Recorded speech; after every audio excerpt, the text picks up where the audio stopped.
سلامونه او نیکې هیلې د هیله اکاډمي درنو څارونکو ځل بیا ښه راغلاست. خوشحاله یم چې د مایکروسافټ ورډ د دویم درس په وړاندې کولو سره یو ځل بیا ستاسې په درانه چوپړ کې یم. بیا هم زه د مایکروسافټ ورډ پروګرام پرانیزو، څرنګه چې په تیر درس کې مو د ورډ سره ځینې ابتدایي معلومات او اشنایي مو پیدا کړه او همداراز د ورډ کې د فایلونو یا د ډاکومنټونو سیوول، همداراز نوی ډاکومنټ پرانیستل یا پخوانی ډاکومنټ خلاصول، همداراز پرنټ، هغه برخې ځینې اړین معلومات مې تاسو ته در وړاندې کړل.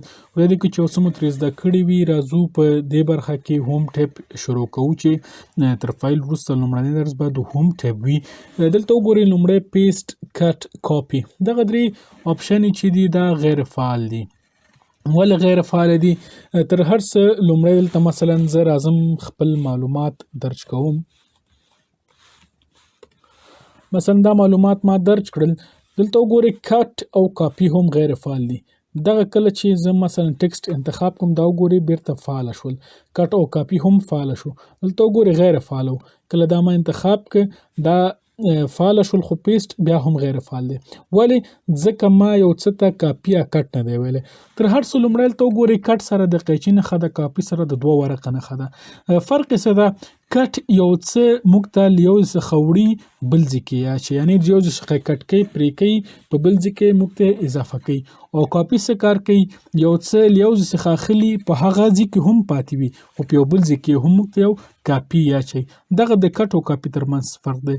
کټ د هغې څخه ایسته کوي، په بل ځای کې اچوي، او کاپي په دې ځای کې هم پرېږدي، په بل ځای کې هم اضافه کوي. نو کله چې یو چیز ته موږ کټ یا کاپي ویلې، تر هغې وروسته پیسټ کوو چې بل چېرته یې واچوو. مثلا زه درته راځم دغه برخه انتخابوم، دلته زه وایم کټ. دلته وګورئ کټ مې وویلې، دغه متن کټ چې مې ورته ویلې دا له دې څخه لرې شو. دا ګورئ هغه پاراګراف له دې څخه لرې شو. اوس پیسټ فعال شو. کوم ځای کې یې لګوئ؟ پیسټ معنا لګول. مثلا زه دې ته راځم چې دا دلته پیسټ که راته څه شو؟ دلته راغی، راته اضافه شو. له دې څخه مې راوړه، دلته نې څخه مې کټ که پرې مې که دې ته مې راوسته. خو که چیرې مثلا ته ووایې چې نه زه کټ کوم یې نه، زه وایم چې دلته هم پاتې شو، خو دلته دې هم بیا کاپي کوم. یعنې که چیرې وغواړو چې یو څه په خپل ځای کې هم پاتې شو، په بل ځای کې هم وي، نو په هغه صورت کې له کاپي څخه استفاده کوو. راځم دې دلته ورته کاپي وایم. ګورئ دا هم پاتې شو. کوم ځای کې راته کاپي که دې ځای کې راځم پیسټ ورته وایم، په دې باندې کلیک کوم، دلته هم څه کېږي؟ پیسټ کېږي. نو څه وشو؟ دلته هم پاتې شو، دلته هم، ځکه چې کاپي مې ورته ویلې. که چیرې کټ مې ورته ویلې، دې څخه به لرې شوی و. د کټ شارټ کټ چې ده کنټرول ایکس ده، او د کاپي شارټ کټ چې ده کنټرول سی ده.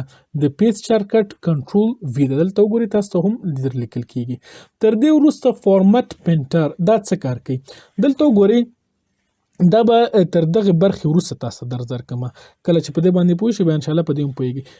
دلته وګورئ د فونټ سټایل، د دې وخت ته فونټ سټایل ویل کېږي.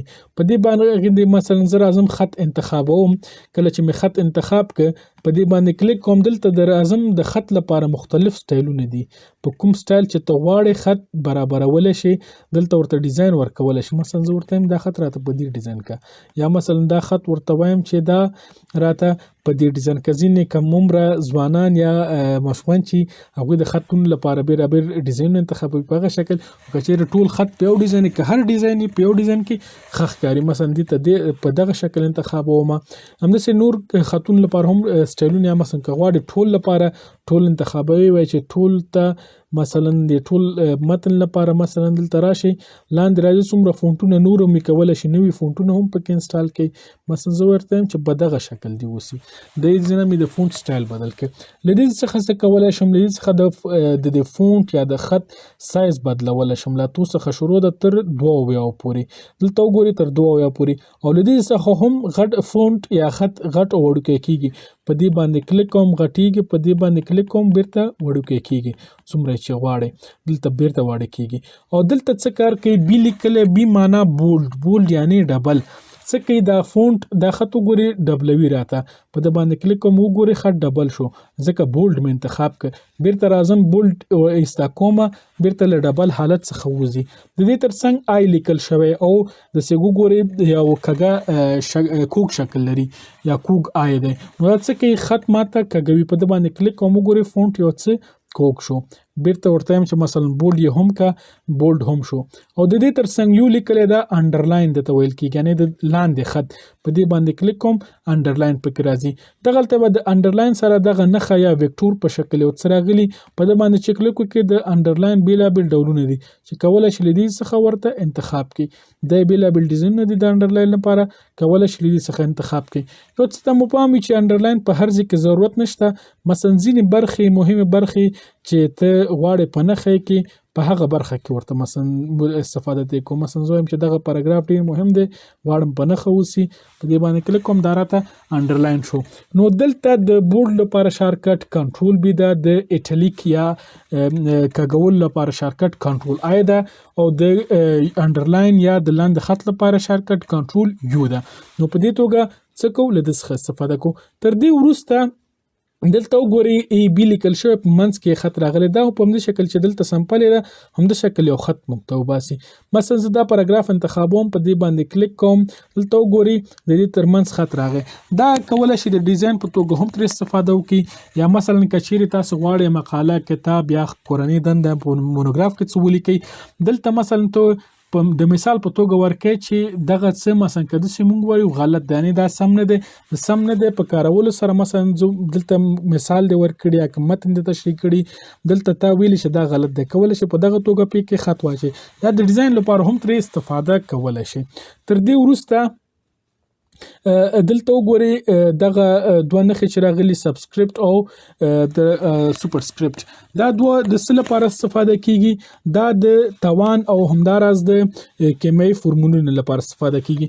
مثلا زه وایم چې لومړی سبسکرپټ وایو H2O، دا چې د اوبو فورمول دی.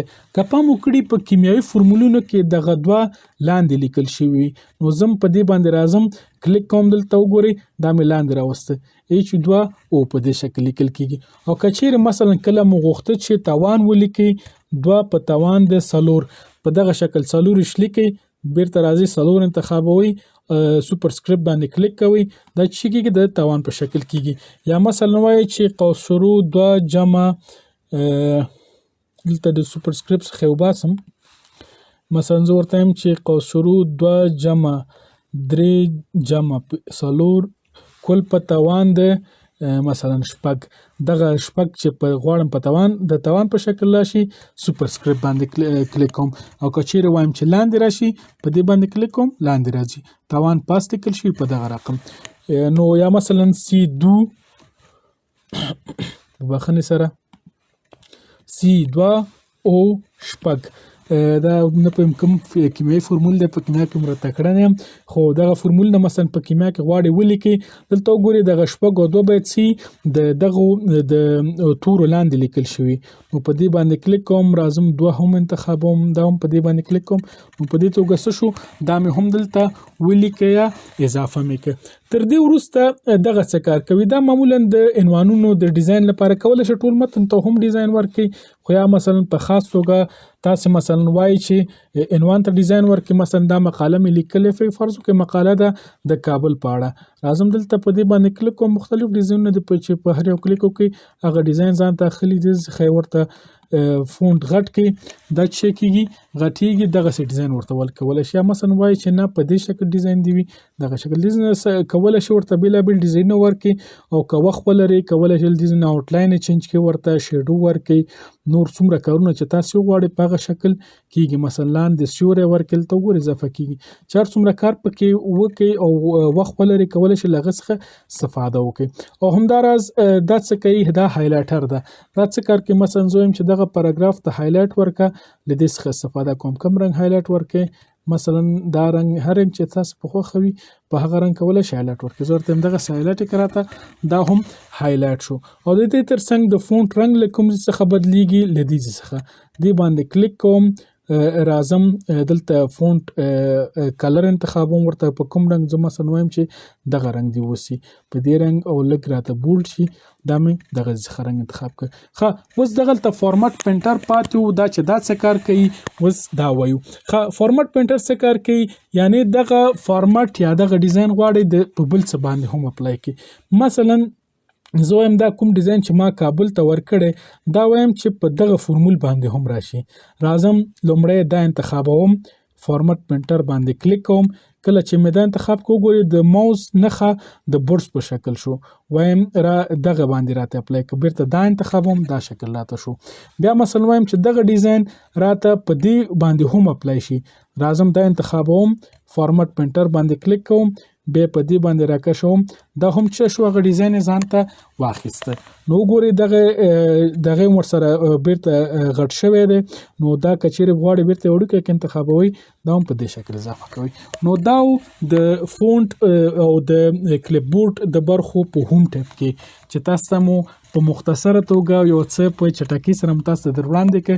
دغه برخې دي چې یو څه اسانه دي ځکه مو تیز او زر تاسو ته در وویل چې تر څو نورو برخو کې بیا لا ډېر تشریح ورکړو، کورس مو په لنډه توګه تاسو ته در وړاندې کوو ځکه چې په لږ وخت کې تاسو وشئ کولی له ورډ څخه استفاده کړئ او ورډ کورس په مکمله توګه زده کړئ. نو که چیرې په درس باندې صحیح نه وئ پوه شوي دغه ویډیو بیا ځلې وګورئ تر څو چې په مکمله توګه پوه شئ. بیا تمرین کړئ. نو کله چې مو تمرین کړئ انشاءالله په ذهن کې مو په ښه توګه پاتې وي. نو خدای دې وکړي چې یو څه مو ترې زده کړي وي. دا د ورډ دویمه برخه وه، انشاءالله چې په درېیمه برخه کې مو هم ملتیا وکړئ. تر بیا ښې چارې.